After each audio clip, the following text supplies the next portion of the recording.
Hello, and welcome to another episode of the FemiNinja Project. And thank you so much for tuning in. As always, I have a fantastic and fascinating guest with me today. And she has a story to tell that's really going to excite you, get you motivated and inspired that no matter how old we become, we can do whatever we want at every single age of life or stage of life. Her name is Kim Rahir. She is a certified personal trainer and nutrition coach who helps middle aged women tap into an abundant source of vitality by reactivating and maintaining muscle while eating to nourish their body and flourish with vibrant health and vitality. Kim is also a 60-year young mother of three who was diagnosed with MS in 2013 and decided to ignore her doctor's advice and muscle her way back to a healthy, happy life. She did a great job of it because she became a European champion in Masters Weightlifting in her age category, and she is still competing and training to this day. Kim, thank you so much for being here and welcome to the show. Thanks for having me and thanks for the work that you do. It's amazing. Oh, I really appreciate that. Thank you. You have such an incredible story. I sometimes wonder, when I hear this introduction, I think, is she talking about me? And it took me quite some time to realize what a story this is because through all those health problems and dark times and Hmm. scary times, I learned very much to live in the moment. Mm. I had to because otherwise, I would have been so scared. I would not have taken any step. So I learned to live in the moment. And sometimes I really have to sort of wake up and think, look back, look at where you have come from. And I think we do that not often enough, all of us. We always look ahead, we look where do we want to be and so far to go. And sometimes just turn back and say, where you were, where I was like, say, when all my health trouble started, that was about 16 years ago, where I was in such a desperate spot. I can't even describe how weak and scared and discouraged I was. And now here I am, like training, walking. Walking is a great gift. I have learned this because I used to be, I had like paralysis in my legs and stuff. Yes, looking back, you realize that you have a story, and I think that's probably true for most of us when we take the time to look back. I agree. I get that same sensation sometimes when I'm on somebody else's show, or even sometimes when I'm sitting down here in my girl cave, you can see all my weaponry and behind me. And on another wall, I've got all my martial arts belts and stuff. And I'll look at them and I go, who did that? And Yes, how? So I think it's really absolutely. important to look back and see some of the amazing accomplishments that we have accomplished or have achieved. As women, especially, I don't think we give ourselves permission to do that often enough. Yeah, totally. We are always trying to be everything to everyone, Mhm. which is such a steep task that we can never do it right or can never do it like 100%. And so many of us live in this feeling that I haven't done enough. Mhm. Another day where I was just running behind and trying everything and not getting anything done. And I learned, and it was my husband actually told me that one day when it was the evening, and I said, ah, it was such a, I didn't get anything done. And he said, well, what did you do? And I said, well, I did this and that and this and that and this and that. And then he just started laughing and said, you crazy? But we have this because we want to do so much and we want to be there for everyone. We always feel like, it's not enough. And I Mhm. think that can be quite an eroding sort of backdrop Mhm. for our life. We need to appreciate every small thing. And some people they are so good at this. And I'm not gonna say too much, but I think men are pretty good at this, saying, "Oh, I did this," blowing everything up out of proportion just to make it look good. Well, and we're always making everything small. Say, "Oh yeah, it was nothing," or "No, no." I think it's either in our DNA or I think maybe it's even in the upbringing that we're encouraged to put ourselves last, not to put ourselves first because that would be considered selfish. We always have to be paying attention to somebody else's needs and being able to take care of them and putting ourselves last. And I think that's the beautiful part of turning 50, because that's when I think magic happens for women. I know it happened for me and a lot of other women that, I talked to. It was like you said, you don't have to prove anything anymore, and it's time for us. Yeah. For me, there was a bit of a delay actually, because it was in the year I turned 50 that I got my MS diagnosis. Hmm. And I remember turning 50 also was something for the first time. I didn't like the number. I don't know what Mm. was going on there. 40, I didn't care too much. 50, I found, sounded old. But then I had my diagnosis and had to start this treatment that made me feel awful. So for me, that was like a fork in the road, actually. I could have Mhm. given in and say, okay, this is it. Now I'm 50. That doesn't sound good. And then I have this illness and I have to inject myself 3 times a week and it makes me miserable. And I didn't want to accept that. And once I had sort of decided that this was not going to be me, this, the sick person, then yes, I started doing whatever I wanted. And I have, one of my coaches now, weightlifting coaches, he says that people beyond 50 and especially women, he finds them difficult to deal with because they are anarchists and they do whatever they want. And I think that's absolutely great. I love that. Just going back to that MS diagnosis, I mean, that is a really tough diagnosis to hear. And at what point did you say, okay, I'm done with this. I am going to take matters into my own hands and I'm going to do what I want to do? What was that like? And did anybody try and stop you or say, no, you're crazy. You need these injections. You need to be in this wheelchair? How did you fight that? There's a sort of a run up to this story, and I think my decision to not accept that kind of label was uh, it came pretty quickly after the diagnosis, but it's because I had a history before that. In 2008, I had a first autoimmune episode, which is a syndrome Guillain-Barré, which is a one-off, but it's Wow. heavy. It's heavy stuff because from I was out from one day to the next, picking up my kids from school, seeing double, hospital, 6 weeks. After 3 weeks in the hospital, I was paralyzed from the hip downward. And what I, well, of course, I was afraid. They didn't know what I had. My symptoms were all over the place. They have these little boxes. So you have this paralysis in the legs, then it's Guillain-Barré. But my eyes went cross, and that's called a Miller-Fisher, all the doctor's stuff. So Right. they had a hard time telling me what I had. So that was very scary. And you end up in a place where you think, just tell me anything, but tell me Mhm. what it is. Um, but the most traumatizing part of that experience was the loss of power. You have no power. When you're in the hospital, to me, it felt like I lost my humanity. I Mhm. could not decide anything, not when the light was on in my room, Mhm. when there was someone in my room, when there was someone talking in my room. And because I couldn't walk, I couldn't even decide if, when I wanted to go to the toilet or take a shower. Mhm. I was totally powerless. I was like, we have this German expression when we say I was a pile of misery. And that was me. That was really me. And I got over this. They told me finally it was this one-off thing. I came out in a wheelchair. I had to walk with my crutches, then one crutch, then no crutch. It took me like 6 months to sort of walk more or less normally again. The sensations in my legs were still very weird. I got treatment for a year, and then I was told that I was fine. That was, that I was just going to be able to live my life. And I was so grateful.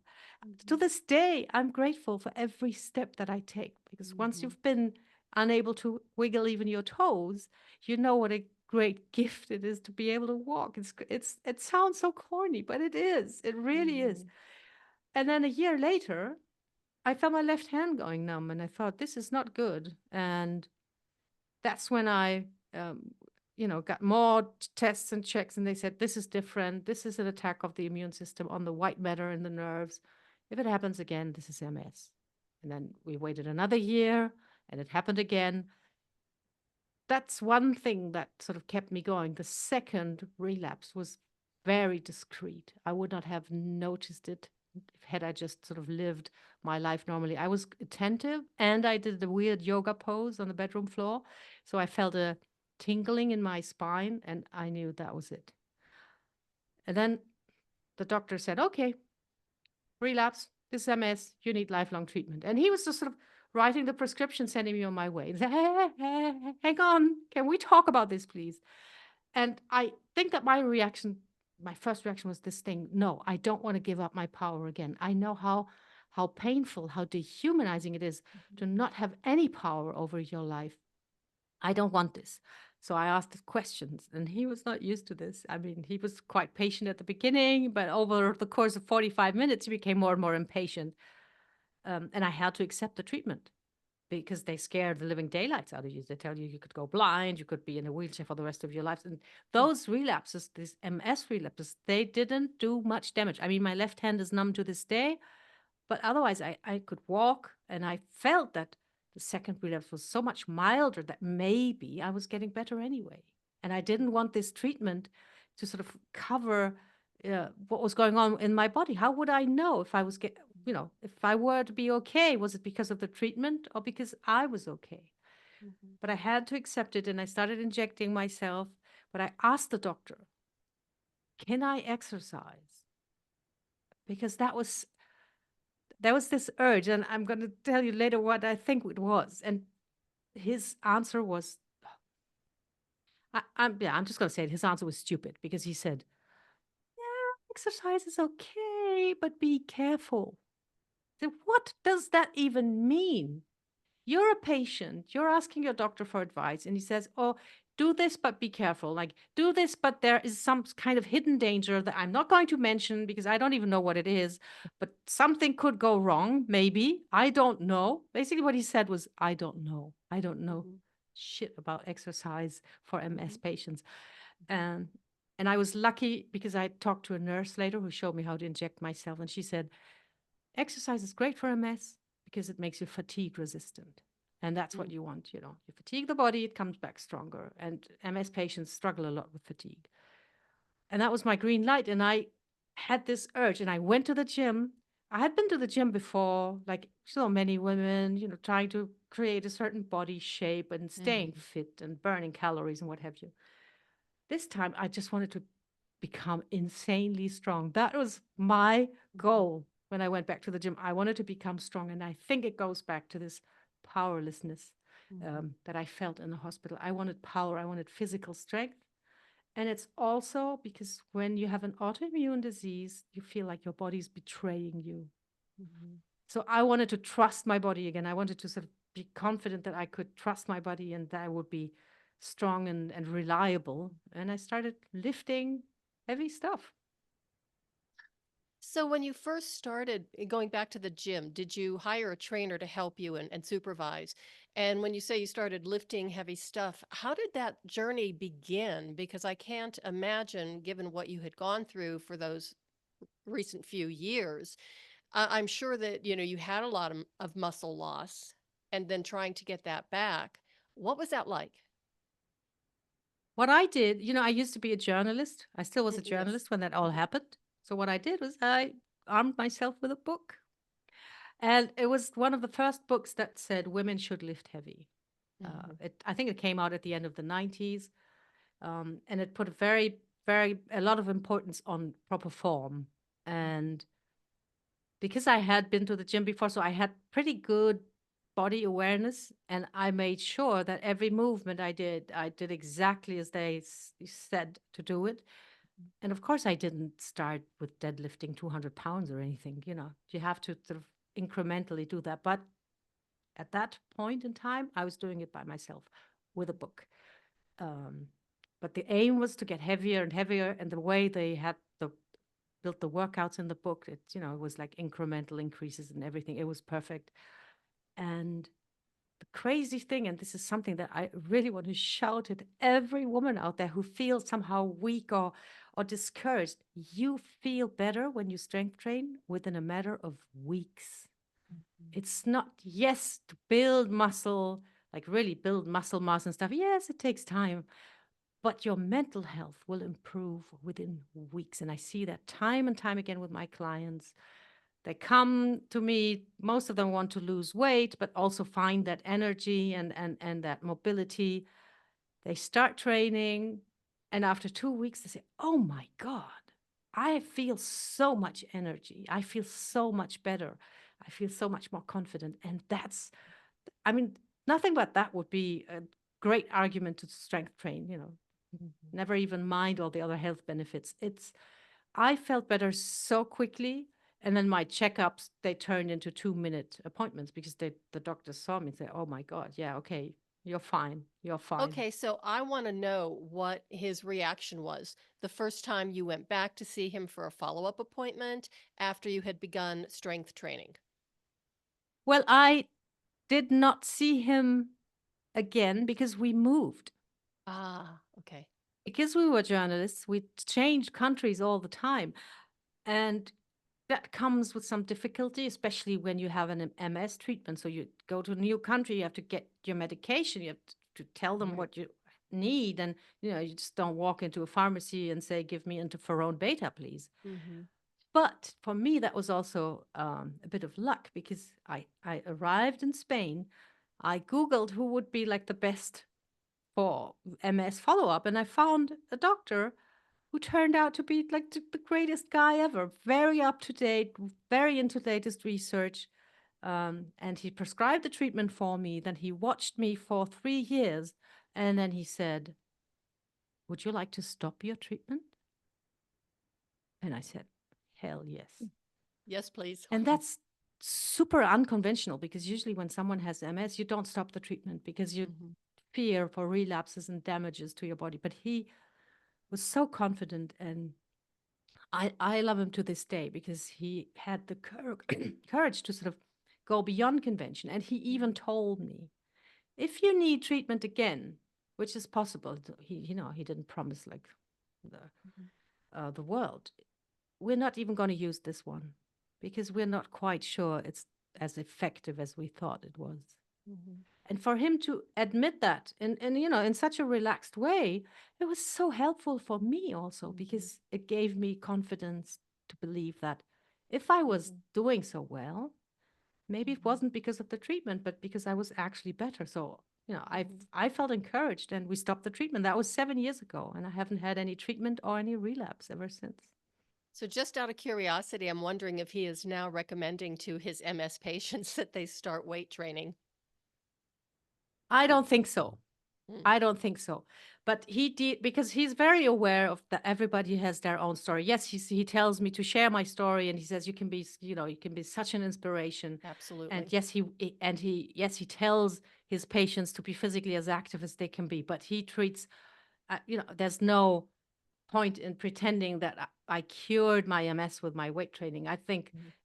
it was the right thing for me. I keep thinking that maybe the mental health part was decisive because it made me feel so much more optimistic.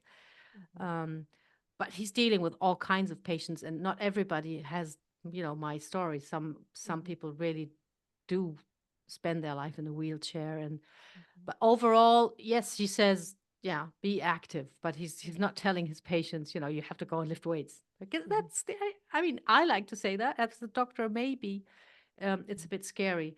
But knowing stuff about exercise and trying to build it into your treatment plan, Mhm. that would be such a tremendous progress in our healthcare everywhere Mhm. in the world. And it hasn't happened yet. Mhm.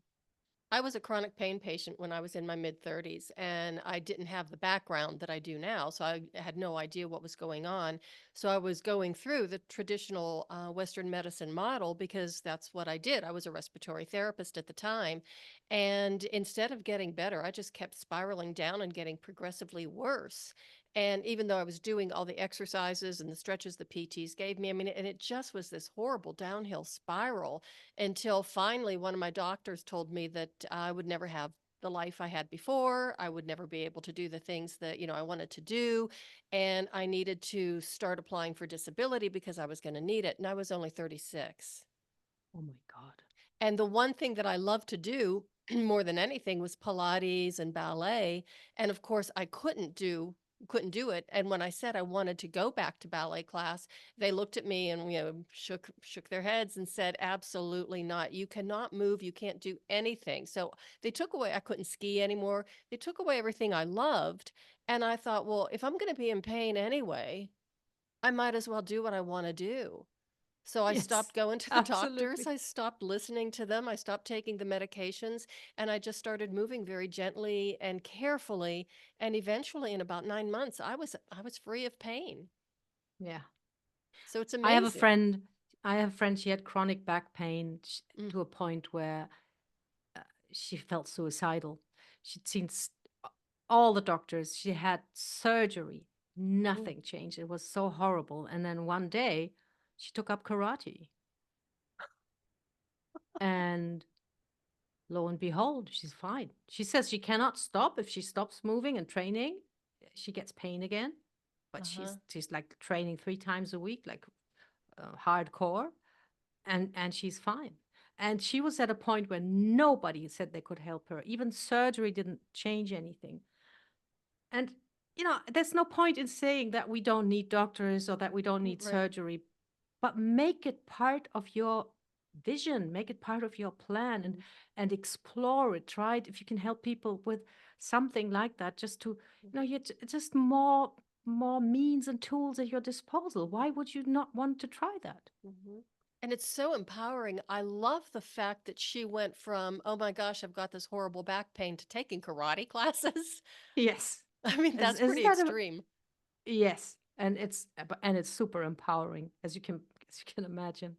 Oh, yes, I know. It feels you have no idea how good it feels to be able to take somebody down who is half your age and twice your size. It's pretty fun. Uh, yeah, I can imagine. I've never done that. I Oh, just fight with the barbell. yeah, I'll bet you could. I bet you would be wonderful at it because you know your body well enough and your body mechanics. And if you can lift weights, you can certainly lift a 200-pound man. It's not that hard. Mm. Yeah, amazing. So now, when did you decide that it was time to compete, or did that just kind of pop out of nowhere? Yeah, sometimes these things look like they happen by accident. I'm not sure they did happen by accident. So we moved to Spain. I told nobody that I had MS. Mhm, I found my doctor and everything. I continued my treatment for a few years, but I told nobody that I had MS because I remember, I know myself, when I meet someone and they tell me, "Oh, I have this disease," then do have them labeled somehow. mhm, And I didn't want that. I joined a gym. I worked with a personal trainer, and he was like really happy to have me as a client because I was one of the few women who wanted to lift stuff mhm, and not walk on the treadmill or use the elliptical. And then one day he said, I joined this club and I started Olympic weightlifting. Would you like to try that? And I suppose that, the people who are listening don't know what exactly Olympic weightlifting is. There's a difference between what's called powerlifting. This is when you do deadlifts and bench presses and stuff. And Olympic lifting, we could just admire it again during the Olympic Games, um, consists of two movements. The thing is, you need to put the barbell overhead. And mhm, there's one movement where I do it in one move, in one go. It's called the snatch. And then one where you do it in two moves, first on the shoulder and then overhead. That's called the clean and jerk. And I remembered when he asked me about this, I remembered that I watched this on TV with my dad as a kid. And those were like overweight, kind of hairy guys that looked old to me and that they were like insanely strong and lifting stuff overhead. But I said, hey, yeah, because I was beyond 50. I said, hell yeah, let's try it. I was not worried. And then I tried it and I totally sucked at it because it's super difficult. It's mhm, technical, it's physical and it's physics. You have to outsmart mhm, gravity because the bar has to travel as vertically as possible, but it has to be close to your body to weigh as little as possible. mhm, So, and your body is not perfectly vertical, especially not if you come from a crouching position because you need that, mhm, that jumping effect from the legs. But I was hooked because it requires everything, your full concentration, your full strength and your full concentration for every single lift. And I loved it so much that I left the commercial gym and signed up with a full to the pure weightlifting club where they do only that. And after 2 weeks, they said, Kim, great that you're here. Do you want to compete? And I was still thinking, at, at my age? And they said, yeah, we don't care. We don't care at all. In this gym, everybody competes. And yeah, okay, let's do it. Let's do it. That's how it started. And I already had physical strength, and until this day, I mean, I'm stronger than ever. Mhm. It's the technique then that you have to learn and grind and ingrain and get better at it. Did my first competition and found out then, because I was curious, that at my first meet, I had met the minimum for a European championship. I said, okay, let's go there and try it. And that was in 2019. I went for the first time to a European championship, and last year I won. Okay. I have just got congratulations, first of all. And what do your children think of this? I mean, that their mom is this incredible, powerful, strong, dare I say it, badass? I I I think that they think it's pretty cool. They're telling their friends about it. I mean, they're not bragging or anything, but they're Well, they telling their should friends be. about it. Well, I find this, but this is also different when you're beyond 50. You lose, hopefully, most of your shyness and stuff, and you just speak your mind. Mhm, And you forget that younger people are still shy and sort mhm. of tentative in their social relationships, but they do tell their friends about it. They do watch on YouTube when I compete, and yeah, I think, I mean, they think it's pretty cool. And Yeah. it's not your typical type of mom No. that spends her time throwing iron around. Wow, that is so cool. So you have another competition coming up. Is that correct? That is correct. Yes, in September, beginning of September, I'll be competing in Finland in the World Championship. I'm very Wow. excited. Okay, so when you are training, yes, because when you're getting ready for a competition, it's a whole new level of training. And of course, it's the physical, it's the mindset, it's the concentration and the focus, which you already have. But let's talk about supporting your body nutritionally. Does your nutrition, your intake, whatever you're doing, from that aspect, does that change at all? Not really, because uh, I fuel my body the same way all year round, whether Mm, competition is coming up or not. So I eat lots and lots of protein just to support my muscle mass, my recovery. Vegetables galore, and then depending on if it's a training day or not a training day, I'll have the carbs sort of to refill the energy. There is one thing, because weight lifting is done in weight categories. mhm, So you don't, if you're like a 120-pound woman, you don't compete with a 180-pound woman. It's only logical. It's like martial arts, you have right. weight categories. And my coach wants me to train and like sort of 2 kilos, which is around 5 pounds above the official competition category. So before the competition, I have to shave off 2 kilos of my frame.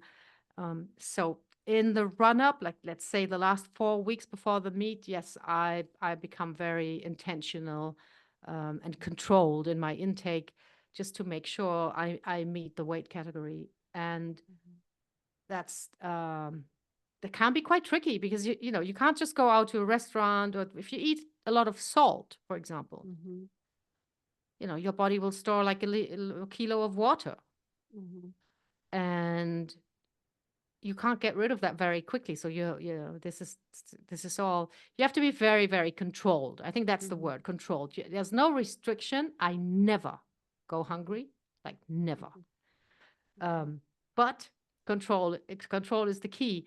mhm, And then especially with the water, and make sure you don't have anything salty in the days before the mhm. meet, because that the weigh-in is the weigh-in. And if you don't make the weight, you don't compete. So it's if you need motivation for controlling your weight, I mean, there you have it, because There's no grace or anything. And you can't say, oh, but this is just water because I had a salt, no, you have to make the weight. And if you've been training so hard, you really want to be very meticulous that you do make that weight. Absolutely. Absolutely. Mhm.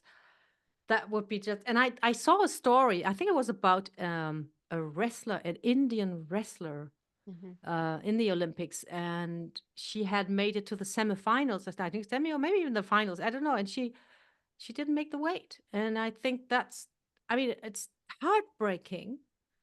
But at that level, you have your coaches, you have nutritionists, you have Right. everybody around you. You should be, that just shouldn't happen. Um, I'm an amateur. I do this all by myself. Mhm. Um, and it's, it's just the worst thing that can happen, not making the weight. There was a time, and it depends on the particular competition. There are competitions where you just move to the up next weight class, Mhm. the one above, where everybody is heavier than you and they lift Yeah. more than you, of course. Um, but because for some organizational reasons, in some Mhm. situations, it's difficult, if you don't make the weight, you don't compete. I'm even wondering if maybe it was hormonal related, maybe where she was in her cycle or whatever, but I guess we'll never know. But that's heartbreaking. Yeah, I think it was like 3 ounces or something, which, Oh, wow. and then of course people are, from outside people are asking, but isn't that harsh? And shouldn't they have made an exception? But you can't do that, because No. then, where do you draw the line? 3 ounces or Mhm. 3.5 ounces or two Mhm. ounces? So yeah, it's no, it's tragic. Yeah. Okay, so then when did you decide that you wanted to start coaching women? I had this I had this wish for a while when I was still a journalist, and I was sort of falling out of love with journalism. We always imagine these situations like, one day I decided I wanted to be this, but it was Mhm. more fluid and Mhm. a transition. So I had been thinking about this, and when the doctor told me that I could stop my treatment, and I thought, I mean, this is like a second shot that I'm getting here, and I Mhm. just want to do what I really love doing, and that's when I took the plunge and took all the certifications and Mhm.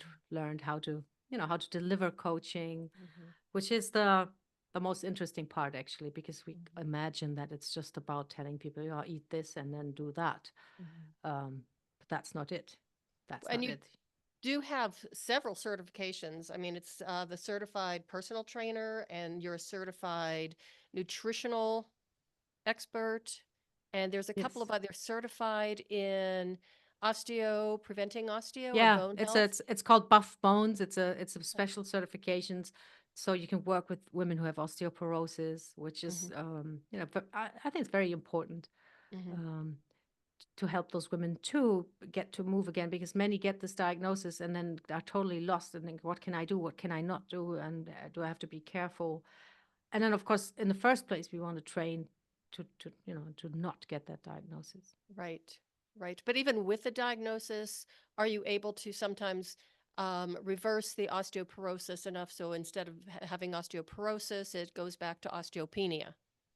I haven't had that situation. No, I've worked with 2 or 3 clients with osteoporosis, and they are the most of them are. I think 2 of them are still ongoing. Hmm. Um, and one got the diagnosis and never wanted to see her doctor again or something. So we don't know what's going on. Uh-huh. But, they're reducing pain that they had, and they're Hmm. training every day. I'm not, I think in theory, yes, you can, if it's not too far advanced, you can go back Hmm. to osteopenia. I Hmm. don't have that particular experience. I, don't want to Hmm. claim stuff that I haven't done.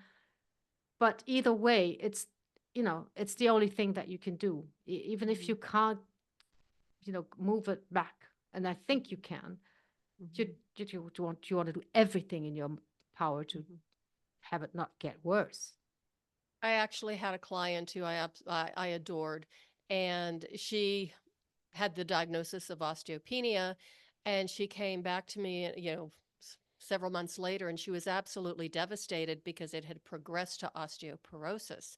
And she says, I'm doing everything right that I can do, and that wasn't quite true. She was doing Pilates with me 3 times or, at least once a week. She was walking her dog every day. So when I asked her, are you going on a power walk or, oh no, we just sniff around. He's sniffing every blade of grass. So I finally said, if you want to reverse this or at least prevent it from getting any worse. And she says, I'll do anything. What do you want me to do? And I says, I would go into a weight training program. And the look on her face, I will never forget it. It is seared in my brain. And I said, look, Yes.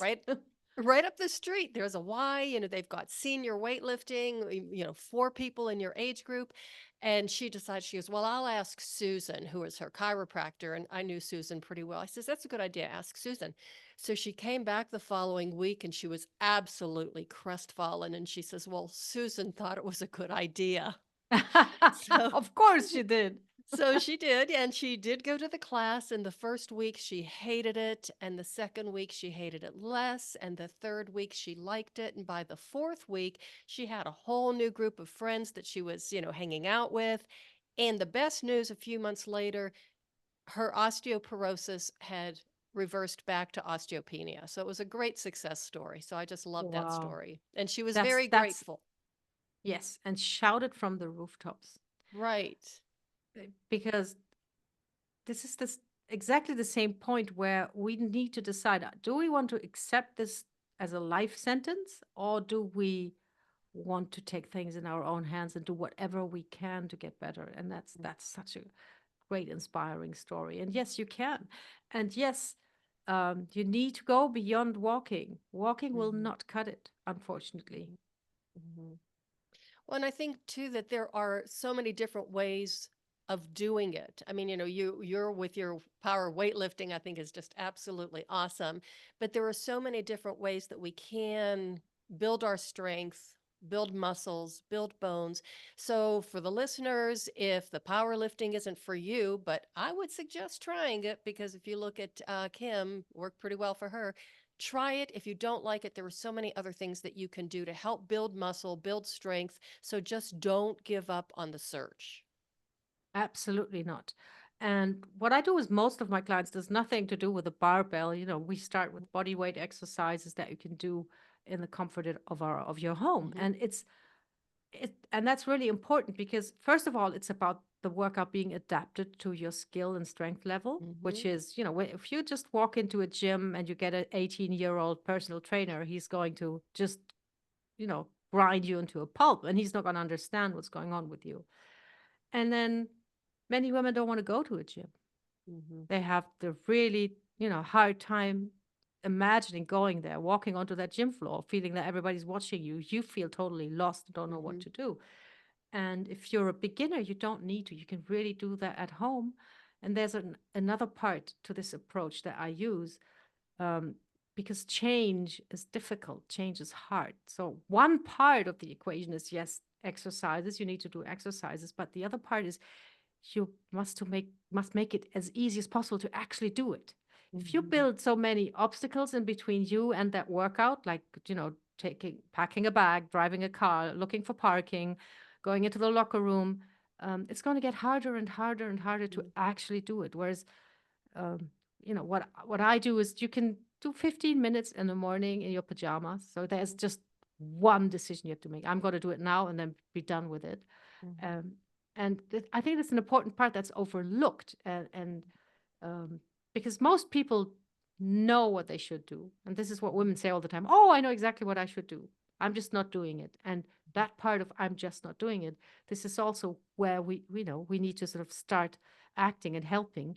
So Mm-hmm. it becomes possible to build this into your day without you doing feats of willpower and white knuckling every day. I love the fact that you brought up the 15 minutes because it doesn't take that much time. You can do, like you said, in your pajamas. You don't have to put on makeup, comb your hair, nothing. Don't even have to put on deodorant. And you can get it done. And it seems like, well, it's only 15 minutes, but those 15 minutes really add up. And if you're doing that every single day, it's almost like saving money or putting it in a piggy bank. You start out with an empty piggy bank. And if you keep on doing that, it's almost like exponential. What do they call that? The not commission, the interest is growing Yeah. on it. And before you know Cumulative it, or something like this, it's called. What is it called? Cumulative, no? Oh, cumulative. Yes, exactly. I think something like Exactly. that. Yeah. So, Yeah. And the thing is, and that's something that we don't have at the top of our minds. Doing this small thing every day, it's like you're accruing interest. If you don't do anything, it's not like it's your money sits there. Your health capital doesn't sit there. It's like you're withdrawing. You're withdrawing every absolutely. day that you don't do anything. And I think that's a really important mindset shift that you need to understand that you can't just sit here and wait and think your health is going to be there in 10 years for you to look after it. You are Mhm. withdrawing from your health capital every day that you're just sitting and not doing anything. Mhm. And I think it's important to just remind everybody to keep the expectations low at first. Don't think that, okay, in 2 weeks, I'm going to lose 20 pounds. In 2 weeks, I'm going to be able to, run a marathon. Just small steps and one step at a time. Yeah, I think it's a big problem we have in our society because whenever we start, being interested in something, Hmm. we have like the best in the world, at a click. Hmm. You start learning the piano, you click and you see people who are the best in the world. You don't see that they've been practicing for 40 years. You think, oh my God, this is so great. So either you try and then after a day of, hacking along on the piano, you think, okay, that's not it. Hmm. Or you don't even start. You don't even start Hmm. because, oh my God, I can never get there. So Hmm. I don't even try. And this goes for everything. And you see, Hmm. it's the same when you see perfect bodies on Instagram or feats of strength, everything that you Hmm. see, you have access to stuff that people have sort of practiced for decades. And then you get discouraged or disappointed when, it's the process. You just want to buy into the process, do it every day, and you're going to get results. But expectations are a big one. It's Hmm. great that you mentioned that because Hmm. there's so much going on with creating expectations in people's minds, and then when you get frustrated, of course you want to give up. So that's another important point to bring up. Stay off of Instagram and just track your own progress and keep track and see if you write things down, or even if you keep a diary or a journal or whatever, just keep track of your progress. You'll be amazed how much that you actually can do in a short amount of time, as long as you keep your expectations, you know, within reason, and don't compare yourself to anybody else. You don't want to do Never. that. Never. No, that's everybody has their own story, and I think that's really important Hmm. uh, t- to understand. And the tracking is also, this is the thing we talked about at the beginning. Sometimes just look back, maybe you couldn't, and I don't know, maybe you couldn't walk for longer than half a mile before you got sort of tired, and now you can walk 2 miles. And you won't even realize because you're thinking, oh, but I want to walk 4 miles. And then, no, but remember, just a few weeks or months ago, it was half a mile. And Hmm. write it down, and um, it doesn't have to be something fancy, but really log and track your progress, and then appreciate how far you've come. So, Kim, how can the listeners get a hold of you if they would, like to either a consultation or like to work with you? Obviously, you must work with people online, right? I do, yes. Okay. I work with So, people all over the world. The easiest way to find me is with my website, which is kimrahir.com. And on there, yes, you can book a call, but you can also take a free health and strength assessment where you can actually find out where are you at with your strength. And it's not, I'm not asking you, can you do 5 push-ups? It's actually sort of integrating your strength into your daily life. How do you mhm, feel? How do you cope with your daily tasks, and like physically and also mentally? It's a holistic assessment of where you are at. And then when you fill that in, I give you some tips and pointers on what you could do next, mhm. to get started as soon as possible. You can also follow me on social media with my name, Kim Rahir, and I share my weightlifting adventures there. So if you want to see what I'm up to, that's the place to have a look. And you can go to Kim's Instagram account and look at her photos and her posts because they're very positive and encouraging. Thanks. Kim, thank you so much for being here. This has been absolutely amazing. I've really enjoyed having you on the show, and I love your story. It's very impressive, it's very inspiring, and I think it would motivate pretty much anybody to get out and start moving. I sure hope so. And I really want to tell everyone it's never too late. I was in such a desperate place, and maybe you are too, and think that, for you it's too late or there's nothing you can do. Don't look too far ahead. Look at what you can do right now. There's always something small that you can do, and do it, and it will start some kind of momentum, and you will feel better. And don't wait, um, uh, and don't despair. There's always something. Don't give up. Oh, wonderful words of wisdom and encouragement. And remember, for those of you listening and want to get started on that journey, it's a lot more difficult to do it by yourself. So you might want to check in with Kim and have some guidance, because it's really very important to have that kind of support and the information that you need and the encouragement, and just somebody who can help get you on track and help you stay there. Yes. Absolutely. Well, thanks again, Kim. It's been wonderful. Thank you for having me. Everybody, thank you so much for listening. Oh, please share this episode with everybody that you know. Amazing information, such an inspiration. And remember, do not let anybody put labels on you. Don't accept it. Question everything.